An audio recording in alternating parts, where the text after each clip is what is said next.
going to try to make the most of my best use of my time.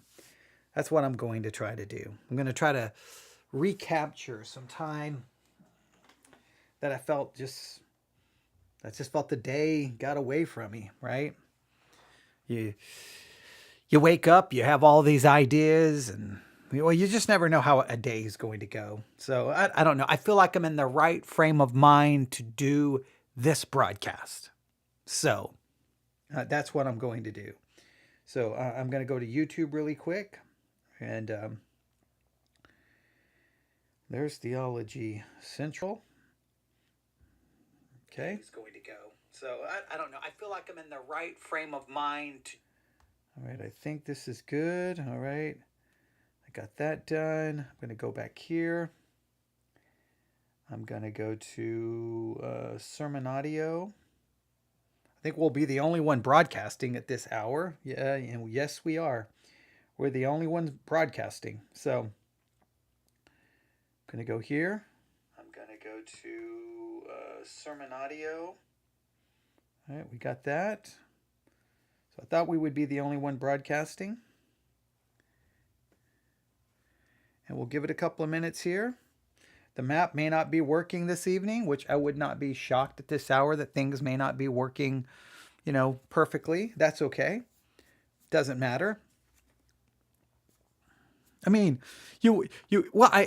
maybe the map is, well, no, the map is not working, because if the map is working, it would show, oh, there it goes. Texas just showed up. So the map may be working. It just may be moving slow. Going to take a drink of water.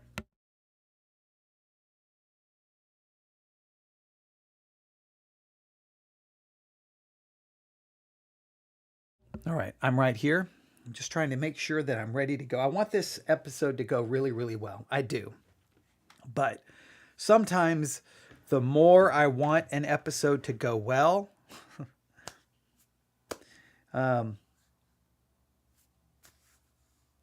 it doesn't always go that way, right? I mean, as much as I want an episode to go well, it doesn't always do that, does it? It doesn't. So we will get started here in just a minute.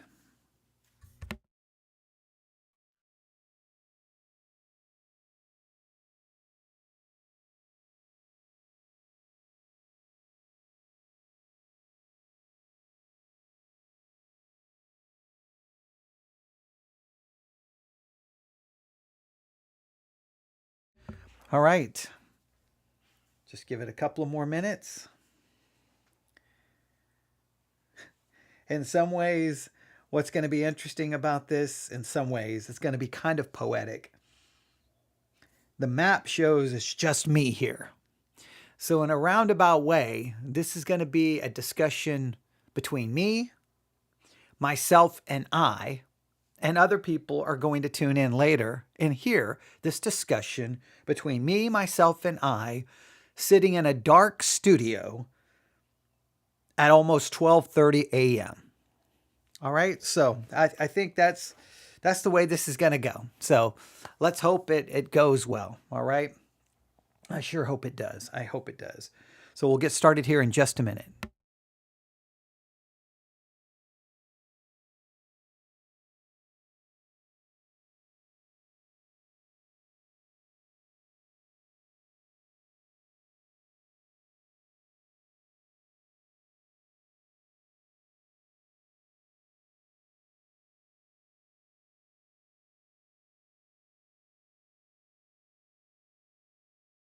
Okay, I'm sorry. I was pacing.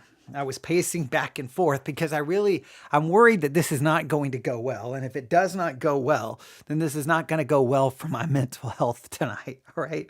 So I'm nervous here. Like, do I go ahead and go with this broadcast or not? Because I really want this to go well. And I'm just a little nervous it's not going to go as I envisioned it. But that's the way life works sometimes. All right. Okay. I think I have that ready to go. All right. I think we're about ready. Hang on, let me do doing a check there. Okay. I'm just going to close that out. All right. I think that's good to go. All right. I think we're set, ladies and gentlemen. I mean, it's only going to get later, right? Yeah, this is a conversation between me, myself, and I. I think in some ways that's poetic tonight. I think so. So, ladies and gentlemen, without any further delay, I go live in 5, 4, 3, 2, and 1. Looking at our world from a theological perspective, this is the Theology Central Podcast, making theology central. Good morning, everyone. It is Saturday, November the 1st, 2025. It is currently 12:26 a.m. Central Time, and I'm coming to you live from the Theology Central studio located right here in Abilene, Texas. Now, it was a few minutes after midnight. The clock just turned to midnight just a few minutes before. The calendar had just turned from October to November. There I was, lying in the dark, listening to the sound of silence, listening to that stillness. You know, that stillness that only exists after the clock, in a sense, resets, after the clock turns to midnight. I mean, everything feels different when the clock strikes midnight, doesn't it? At least for me, right? When it strikes midnight, and especially when you see the clock go to midnight and the calendar move to a new month. At that moment, at least for me, everything felt, well, kind of suspended.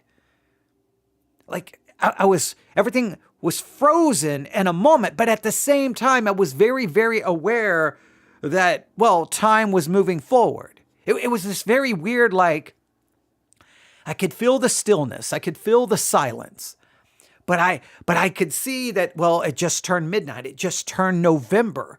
So there was a sense that things were moving forward, but there was also this sense that I was just frozen there in that moment. If this makes any sense to you at all, I may sound a little bit crazy, but I'm just trying to capture what I was feeling laying there in the dark. It's almost like I could hear time passing. I could hear, tick, tick, tick, tick, tick, tick, tick. I could hear the seconds passing.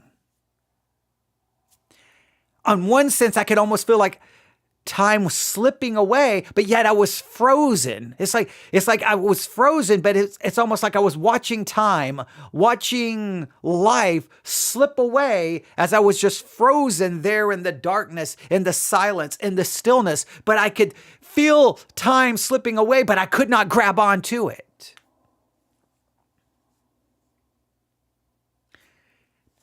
And I just kind of, as I laid there, began to think, life never pauses. When you close your eyes, when you go to sleep, life doesn't pause. Time doesn't stand still. Time doesn't stop. You may be asleep, but your life is moving forward. Time is moving forward. It just keeps unfolding, minute by minute. And sometimes when you're laying there in the dark, you become more aware of each second that passes. During the day, seconds are passing and you're not even aware of it. You're not even thinking about it. But turn off all the lights, lay down, and just sit there or just lay there. And it's almost as if you can physically feel the seconds passing. During the day, you don't even notice it. All of a sudden, you just realize, well, 10 hours have gone by. But lay there in the stillness and the silence of the night, in the dark, and you will literally, physically feel each second just pass away, as if you are witnessing the death of every second, minute by minute. And then soon, if you just lay there long enough, not only do you feel like the death of every minute, of every second, you begin then not to hear the tick, tick, tick, tick, tick of the clock. You begin to hear boom, boom, boom, boom. you begin to hear your own heartbeat. Then you realize that every heartbeat is another heartbeat closer to your final end. And as I just laid there processing and feeling all of this, just laying there in the darkness, all of a sudden, some words started coming to my mind, right? I was trying to process all of these feelings, but then these words started coming to my mind. Something like, behold, you have made my days as a handbreadth. And I'm like, handbreadth.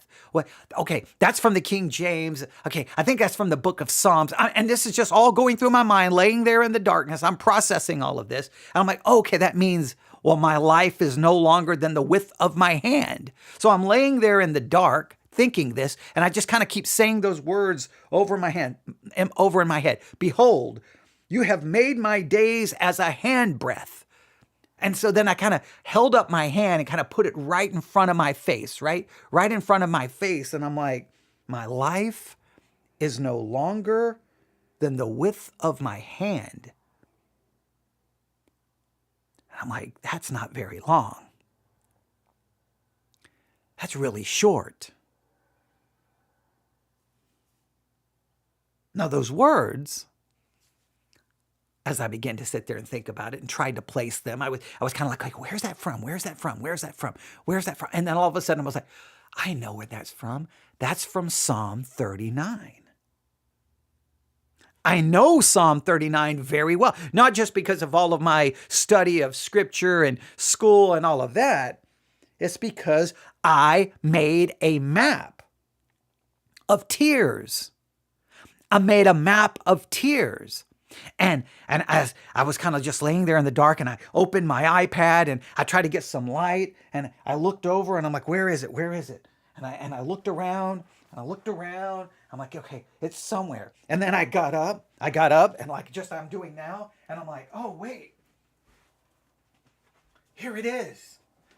And I got out of bed and I picked it up, my leather bound journal, my own map of tears. And then I'm like, wait, okay. So the Psalm 39 is the second stop, the second spot on my map, because we mapped out all the tears in the book of Psalms, remember? And I'm like, okay, Psalm 39 is the next stop if I'm following my map. The first one was in Psalm 6. Okay.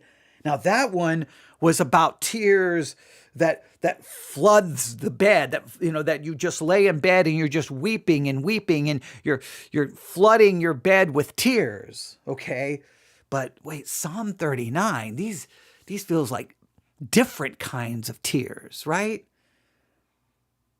Maybe, and I'm literally now just kind of pacing around in the dark, and I'm thinking, maybe the tears of Psalm 39 are the tears of frailty. Maybe the tears in Psalm 39, they're the quiet tears that recognize just how brief life truly is. And maybe we never really understand how brief. I think the only times maybe we really understand how brief life is when someone dies.